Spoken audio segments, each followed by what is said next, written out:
So guys, এটা হলো হুন্ডার ভেজাল গাড়ি। এটা মূলত যে সমস্যা, গাড়ি ইঞ্জিন প্রচণ্ড পরিমাণ মোবিল পড়ে।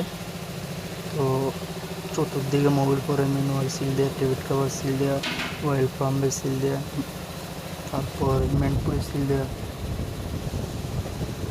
দেখেন কি পরিমাণ তেল লিক করে টিভিট কাভার দিয়ে, মেনপুরি সিল দিয়ে কী পরিমাণ তেল লিক করতেছে। দেখেন ডেসিবের পোল্ট্রি সিল দেওয়া লিক করে কি পরিমাণ তেল লিক করা করতেছে।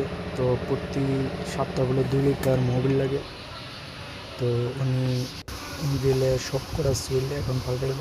এইদিকে আমরা মোবিল ডাললে দেখেন কি পরিমাণ অবস্থা খারাপ। আর এখানে হচ্ছে বডি, এই বডির মধ্যে আপনার ইঞ্জিনটা বসে, গাড়ির বডি। এখন গাড়ি আছে লিফটে, মানে আমার মাথার উপরে। দেখেন নিচে কি, এটা হচ্ছে সাসপেনশন বার, এটা হচ্ছে সিভিজন এক্সেল, এটা হচ্ছে হুন্ডার বেজার গাড়ির ওয়ারিং। এই যে এখানে পাশে আবার সেলফ আছে, সেলফ যেটার মাধ্যমে গাড়ি স্টার্ট হয়। এটা হচ্ছে মিনিফুল ইনটেক। এই যে আমরা এখন লিফটে উপরে উঠেছি, এটাই আমরা এখন গাড়ি ইঞ্জিনটা উপরে উঠেছি। এখন সাইড করুন, সাইড করার পর আমরা গিয়ারবক্সটা আউট করুন।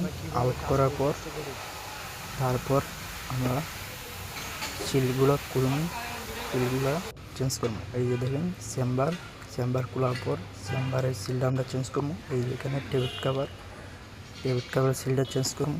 এখানে হচ্ছে ম্যানুয়াল সিল থাকে এই যে এটার মধ্যে। তো আমরা ম্যানুয়াল সিলটা চেঞ্জ করবো।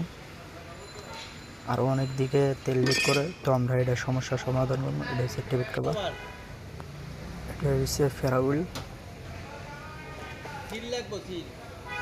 এই যে চেম্বার, হাফ চেম্বার।